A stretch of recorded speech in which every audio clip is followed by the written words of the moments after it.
Before I enter the kitchen, I always pray, and I always have to put myself in a happy state, and I always have that cup of MX3.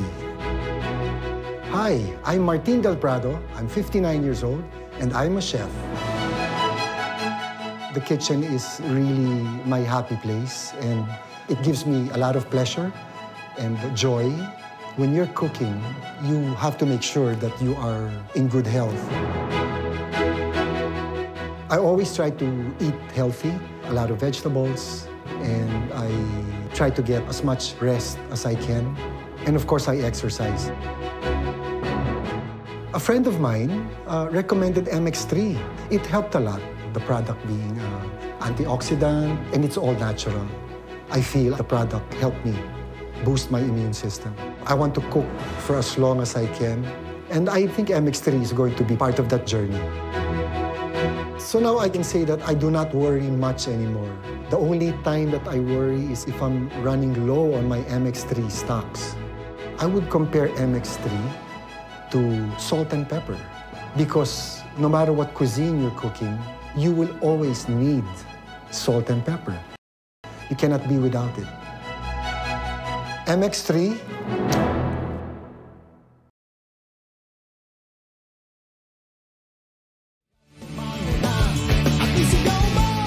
Same, pero iba. Sabihin radyo, sabihin mo, energy. Naka-energy na ba ang lahat? Lagi-lagi. Cheers, miss! Dabaglita! With Tita Cora and Kapitana Sisa. Same, pero iba! Kayo patuloy pa rin pong nakatutok at nakikinig sa number 106.7 Energy FM. Pangga, wag mong sabihin radyo. Sabihin mo! Yan! Isang magandang Tuesday morning sa inyong lahat, mga pangga. Ako po si Kapitana Sisa. At ako naman po ang inyong abang lingkod, Tita Cora. Wow! At kasama ng buong team na lumipad na sakay ang walis.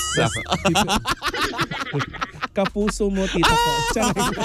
Ay, hindi ako si Maring Jessica. At kami ang Maglita sa Woo Woo Woo! Diba? Hello po sa inyong lahat dyan. At syempre sa ating mga team replays. Sa magandang araw po sa inyong lahat. At syempre sa mga nakikinig sa kanilang mga pwesto sa loob ng palengke. Hello po sa inyong lahat dyan. Kapitana Sisa, isang malaking karangalan sa akin. Ay, wow, ba't ganun? Parang ang sikip mo today. Ganun. Ang sikip ng damit. Hi mga bakla! Oh, diba? Kamusta kayo mga Marcel? Diba? Kamusta ang inyong araw? Ay Mare, teka lang. Oh. Parang napapansin ko, base na base ka. Saan ka ba mamaya? Well, mamaya nandiyan pa rin tayo sa may Adamson University kung saan makakasama natin sila Lindsay, si Baby Toby, and friends. Yun. And friends! Sino pa ba yung mga kasama? Ay, Jimshi! Kasama nyo! Jimshi, andun pa. Parang Lot and friends. Parang si Winnie the Pooh and friends. Gano'n? Parang Snow White and the Seven Dwarfs. Correct, diba? Yung mga ganyan. Ay, nako. Diba na nakaka-lurk Ano ba meron dyan sa Adamson? Well, bukod sa mga bagets, gano'n.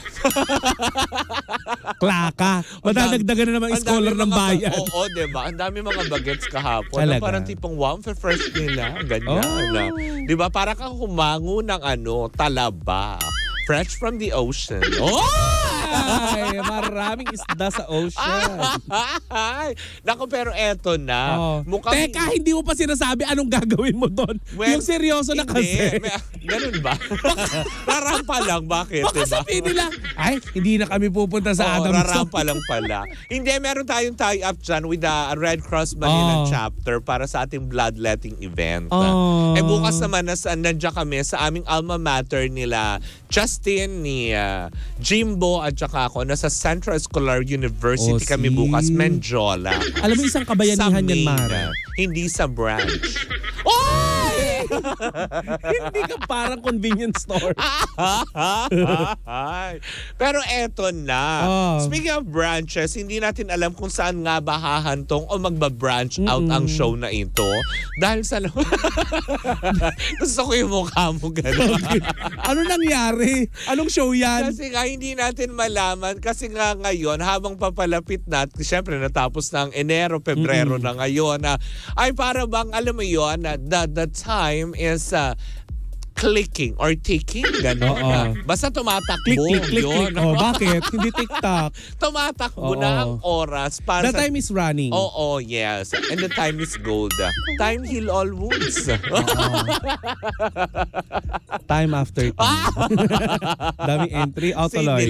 Ay na naman tayo. Mababash na naman tayo. Tawa daw tayo ng tawa. Diba? Ganun talaga. Good vibes lang naman tayong lahat. Ano gusto nyo maglaba kami dito? Tama, diba? Magbalat ako ng kangkong. Ganun. Binabalatan yung kangkong. Eto na nga. Yun na nga kasi nga 'di ba parang napipinto na nga daw or nabibilang na lang ang oras na ang tahanang pinakamasaya ng Tape Incorporated kung saan nga naman na alam mo yun na ewan ko sana naman nakuha ng mga chismosang kapitbahay natin na matatapos pa lang kanilang kontrata this December 2024 under GMA Network. So finish na? Oo, tapos na. Na goodbye. Pero ganon. Nakapirma pa rin sa tape. Tapos na XR, ganon. Nada, wala na nga. Oo, uwi na. Paano yun, Maro? Di ba pumirma ng kontrata si Mayor Isko at saka si Under si TV Paolo? Incorporated, hindi naman sila under contract ng GMA7. Saan sila ipapalabas? Baka dun sa electronic billboard? Hindi, sa Mahal Kong Maynila. Ganon. Ano bang mga... Di ba wala naman ng palabas ang tape? Ha? Itbulaga lang. Itbulaga naman ang tahanang pinakamasaya lang. Yun. Nako, baka ma-technical ka dyan. Yung tahanang pinakamasaya. Pero ito ang nasagap ng ating mga chismosa Anong nasagap, Mare? Mukha daw yatang niluluto. Kasi this year din daw, kung tama ako comment down below kasi lang natin, nabalitaan natin habang ako ay naglalakad kahapon sa UN Avenue. Habang nagsasay China ng mga estudyante doon. Diba? Well, nasagap ko nung kumain ako sa karinderya na malapit sa Adamson University na ngayon taon din daw pala matatapos daw ang kontrata ng Showtime sa GTV. Ay! So possible, Mare, na ililipat si Showtime. Yun nga. Na sinasabi nga ng ilan na Showtime Get Ready 2025 on GMA7 daw. Ay, isang malaking bakbakan ng mangyayari sa Showtime. Kasi kumbaga parang yung contract nila under GTV mag-expired na din. So parang hindi alam kung i-renew ba sila doon or tatapusin lang ba yung kontrata ng Tape Incorporated, yung pinakamasayang tahanan. Tahanang pinakamasaya. Ay, ganun ba yun? Hala lang, hindi ka nag-watch TV Ay, nako, yun nga. Kasi akala ko kumbaga parang... Closing remarks. Yung goodbye, it's time for me to go. Ganon. Uy, alam mo. Neo Colors ang pen. Neo Colors nga ba yung kumanta nun? Hindi. Uy, baka nag-ano ako ng iba. Technicolor. Sorry. Hoy, teka lang. May chika ako sa'yo. Alam mo, nakakalungkot. Bakit? Kasi pag pag nawala na ang tahanang pinakamasaya, maraming mawawala ng trabaho. Well, actually, diba? Pero for sure naman, kasi may mga underproduction din naman sila. Since yung production mismo ng tahanang pinakamasaya. Yes, feeling ko mga empleyado ito siguro yung iba doon ng GMA7. So, may ilalagay sila sa ibang mga proyekto, 'di ba? Lalo pat ngayon, 'di ba, umaalingaw-ngaw na yung GTV nila. Yes. For sure hindi naman mawawalan. Kaya lang syempre yung mga under ng Tape Incorporated, yun nga parang nakakalungkot kung totoo man 'to. 'Di ba? Na kung hanggang December na nga lang ba sila. 'Di ba? Tapos after pala noon, kumaga ikinakasa na pala yung kontrata ng Showtime para mapunta na mismo sa GMA7.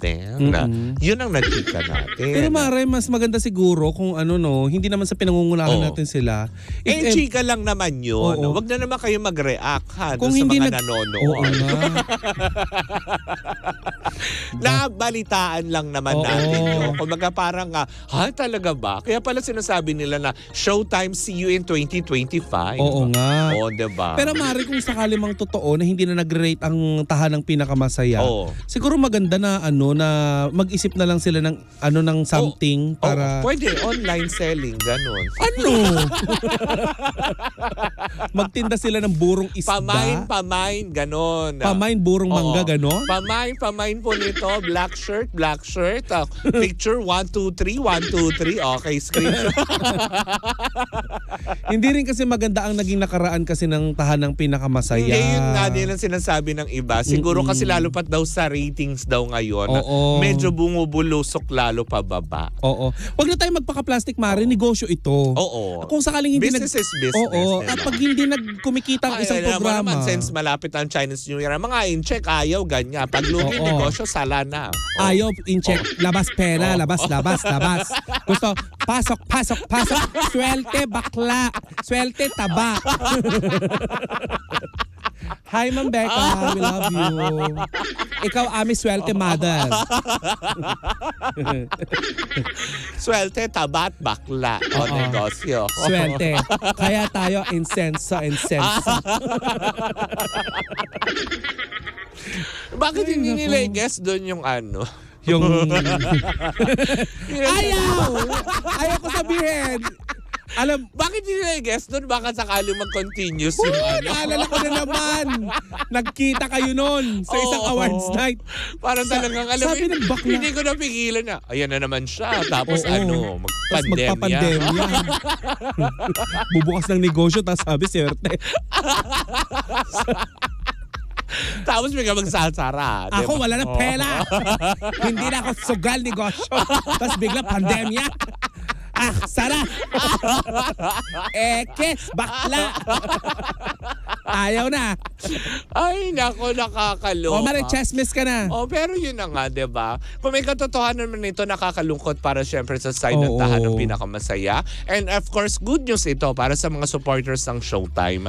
Pero syempre, hangad pa rin natin ang bawat isa na sana walang mawala ng trabaho. Kasi alam naman natin pare-paras ang feeling niya na tumunganga lang tayo. At sana Mari, may fallback na ibibigay ang Correct, ang tape sa mga taong mawawalan ng trabaho. Correct.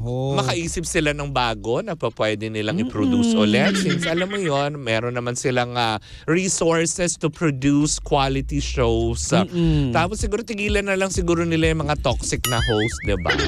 Kasi dyan sila ng pahamak eh. Diba? Aminin man natin sa hindi. Diyan sila napahamak, diba? Lalo na sa mga lalo na yung mga binibitawang salita na alam naman natin lahat at kumalat naman yun sa internet.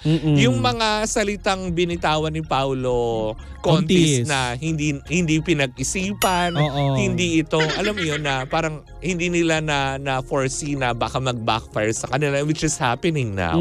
Diba? Na nakakalungkot lang isipin na wala man lang sa produksyon ang kumontrol nito. Diba? Na parang okay na, sige na, magpasaya na lang tayo ng tao. Yes. Yun lang naman ang goal ng bawat noontime show. Nung ginagawa nila yung magpasaya, Mare, nangyayari na pero huli ng lahat. Na parang bumabagsak na yung ratings. Sana noon pa kasi, diba? Well, sama-sama pa rin natin pakatutukan yan. Gaya ng sinabi ko kanina, February pa lang naman eh. Correct. Diba? Since kung December nga, kung totoong matatapos na yung black time contract nila under GMA 7, diba? Malalaman natin kung i-renew sila o hindi. At kung totoo man ang Showtime na ang inihahanda nila, since talagang tumatabo ng kita naman sa GTV, Mare. Both online and on air. Diba? Grabe. Talagang tabong-tabo at talagang nga naman na ina-acknowledge din naman, Mare, yan ng GMA 7 na isa sa Showtime simula nung dumating sa GTV. Alam mo yun, medyo dumami ang viewers sa GTV, diba? Alam mo, Mare, meron akong nakausap dyan sa ABS. Natanong ko, kasi diba yun din yung tanong ko dun sa tarot card reader natin kung babalik ang prangkisa ng ABS. Ang sabi sa akin, sa ngayon daw ay kontento ang ABS-CBN sa kung ano yung ginagawa nila. Alam mo kung bakit? Kasi nung may TV, Mare, nasa pre-TV sila at meron silang prangkisa, hindi naman sila napapanood yung ibang shows, hindi naman napapanood sa ibang bansa eh. True, diba? Unlike ngayon na napapanood na online. Kaya parang kontento pa ang ABS-CBN ngayon sa pagiging content producer nila. Correct, diba? Na nakakaloka yan.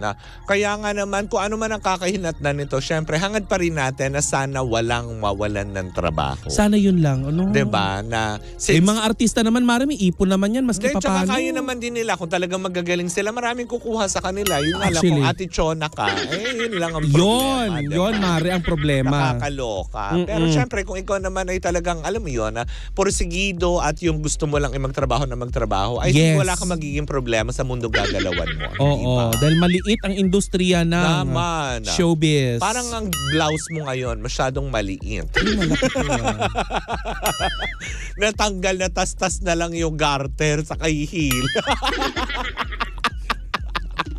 Kanina masikip yan eh. Nung narinig ko, na-crack. Ganon. Crunchy. Anyways. Mukha akong kalihim. Palihim. Mukha akong palihim. Baklang palihim. O sige na, mag-commercial break muna tayo. Diyan muna natatapos ang ating first cup sa aming pagbabalik. Isang matigbong tsikahan na naman ang dala-dala ng dalawang bakla. Muli po ako sa Kapitana Sisa. At ako po ang yung Tita Cora. Wow. Gumano ka? At ito pa rin ang Baklita sa Woo Woo Woo! At tuloy-tuloy pa rin po ang ating tugtugan. Siyempre dito po lamang yan sa number 106.7 Energy FM. Panggawag mong sabihing radyo. Sabihin mo!